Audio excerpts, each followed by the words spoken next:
The whole room froze when he raised his glass, not because of the toast, but because of where his eyes were. My daughter-in-law smiled brightly beside him, glowing in her red dress, yet his gaze never left me. I could feel it burning through the crowd, the kind of look that draws whispers and ruins peace. By the end of the night, she wasn't smiling anymore. Someone had told her what they saw, how her husband's eyes followed me like a shadow. The next morning, she stormed into my house, face trembling with fury. "You wanted him, didn't you? You've always wanted what's mine." I stood there speechless, clutching the family photo she'd once gifted me.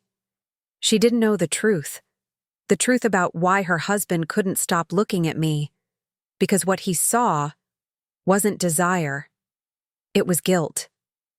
And the secret behind that guilt would destroy everything. My name is Lorraine, though everyone in church calls me Miss Laura. I'm 58, but people often say I look 40. Maybe it's the way I carry myself, shoulders straight, smile steady. Or maybe it's because I've had to stay strong for too long. I raised my son Marcus alone after his father passed away when he was just 8. I gave up my dreams of becoming a nurse so he could have one. Worked nights at a nursing home, days cleaning offices, and somehow kept our little apartment running on prayers and coffee. When Marcus met Tanya, I felt my heart finally rest. She was polite, ambitious, and treated him like he was the only man on earth. For the first time in years, I felt like my family was whole again. I never imagined that one day, Tanya would look at me not with love, but with hate. The trouble began the night of their 5th anniversary, a night I'd helped plan myself. I'd baked the cake, arranged the flowers, even chosen the music. I wanted it to be perfect for them. But perfection doesn't last long in a house where jealousy breathes. That night, as laughter echoed and cameras flashed, I noticed Tanya's husband, my son-in-law, watching me with an expression I couldn't read. Not admiration, not lust, but something heavy. Something buried deep. I had no idea that look would destroy 2 families by morning. Before that night, our family gatherings were full of laughter. Every Sunday, Marcus and Tanya would visit after church, bringing my grandkids, flowers, and stories about their week. Tanya always called me Mama Laura, hugging me like I was her own mother. I loved her like a daughter. I truly did. I'd cook her favorite meals, fix her dresses when they tore, and pray over her home when she and Marcus argued. I thought we were more than in-laws. I thought we were family. But over time, I started noticing little changes. Tanya became distant. Short answers, forced smiles, eyes that didn't quite meet mine. When I asked if something was wrong, she'd laugh it off. "Just tired, Mama Laura. You know how work is." Her husband David was a good man, quiet, hardworking, respectful. He'd always been kind to me, maybe too kind at times. He'd bring groceries when Marcus forgot, fix the leaky faucet, help me carry things without being asked. It was never inappropriate, just the kind of decency men don't show much anymore. But kindness can be dangerous when seen through jealous eyes. At their anniversary party, Tanya was radiant and nervous. I didn't know why. She kept glancing between me and her husband like she was watching a storm roll in. When he stood to give a toast, his hands shook. His voice cracked when he said, "To the woman who taught me what family really means." Everyone clapped. But Tanya's eyes went cold, because she knew something the rest of the room didn't. Something about that toast, that man, and me. And before the night ended, that secret would explode. After the toast, the room grew uneasy. People whispered, music faded, and Tanya's fake smile barely held. She leaned over to whisper something to her husband, but he just nodded and poured himself another drink. I tried to pretend nothing was wrong, greeting guests, collecting plates, keeping the night alive. But I could feel her anger like heat on my back. When the party ended, Tanya walked straight toward me, her heels striking the floor like a warning. "Did you enjoy the attention tonight?" she said quietly. voice trembling. I blinked. What are you talking about, baby? Don't play innocent, Lorraine. Everyone saw how he was looking at you. Her husband froze mid-step. Tanya, stop! She cut him off. No, you stop. You've been staring at her all night, the way you talk about her. Miss Laura this, Miss Laura that. I'm sick of it. The guests started turning heads. I could feel my face burn. Sweetheart, I said softly, your husband's like a son to me. Exactly, she snapped. Then why does he look at you like that? I was speechless. David set down his glass. His voice was quiet but heavy. Tanya. I look at her that way because she reminds me of my mother, the one you never let me talk about. Miss Laura knew her. She helped her before she died. I see her face in Miss Laura's kindness.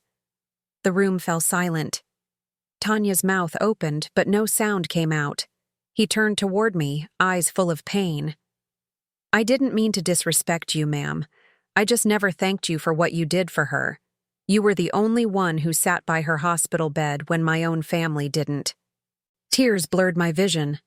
The truth hit me like a storm. His mother was the woman I'd cared for years ago as a volunteer nurse. I never even knew she had a son named David. Tanya dropped her glass. You knew his mother? I nodded slowly. I did. I just never knew he was yours. But instead of peace, the truth only deepened her pain. Because jealousy doesn't fade with truth, it feeds on pride. And Tanya wasn't ready to forgive. After that night, everything changed. Tanya stopped answering my calls. She told Marcus I'd crossed boundaries, that I had no respect for her marriage. Even my own son began to avoid me, afraid of being caught in the middle. I stayed quiet, not because I was guilty, but because sometimes silence is the only language people can hear after their hearts fill with poison. Weeks passed. I prayed every night for peace to return to that home. But peace is slow when pride is loud. Then, one rainy evening, there was a knock on my door. When I opened it, David was standing there, soaked, trembling, eyes red. I'm sorry, Miss Laura, he said. Tanya left. She packed her things after an argument. She said she's tired of feeling like she's competing with a ghost. I ushered him inside, poured him tea. She'll come back, I said gently. She's just hurt. He shook his head. You don't understand. I found out something. He reached into his pocket and pulled out a small photograph, one I hadn't seen in over 30 years. It was of me, standing beside his dying mother in the hospital. On the back, in faded ink, she had written, "To Lorraine, the woman who saved my soul when medicine couldn't save my body. If my son ever meets you, tell him his mother loved him." Tears streamed down my face. Where did you get this? He whispered. Tanya found it. That's why she couldn't stand seeing me look at you. She thought love can only mean one thing, but some loves are born from gratitude, not desire. I sat there speechless, the photo trembling in my hand. Days later, Tanya returned, not to apologize, but to confront. I found that picture, she said, eyes swollen. I thought you were my rival. I was wrong. You were his mother's angel. Her voice broke. I let jealousy ruin everything. I reached out and held her hand. Child, jealousy doesn't ruin love. Pride does. You were protecting what you love. You just didn't know the truth. We cried together that night, two women finally seeing each other clearly, not as enemies, but as mirrors of pain. Today, the photo hangs in their home. The caption reads, "Love wears many faces. The kindest one is forgiveness." Sometimes, karma doesn't strike with thunder. It whispers through understanding and heals what pride tried to destroy. Time softens what anger hardens.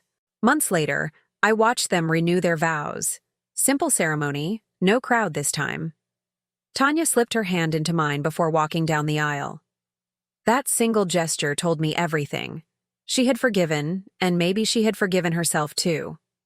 Life has a way of teaching us that not every look carries sin, not every silence hides guilt.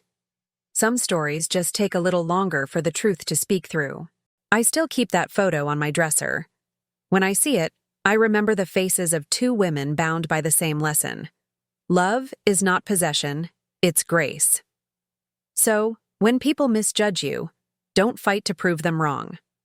Let time and truth do what shouting never will, because in the end, the loudest voice of all is peace.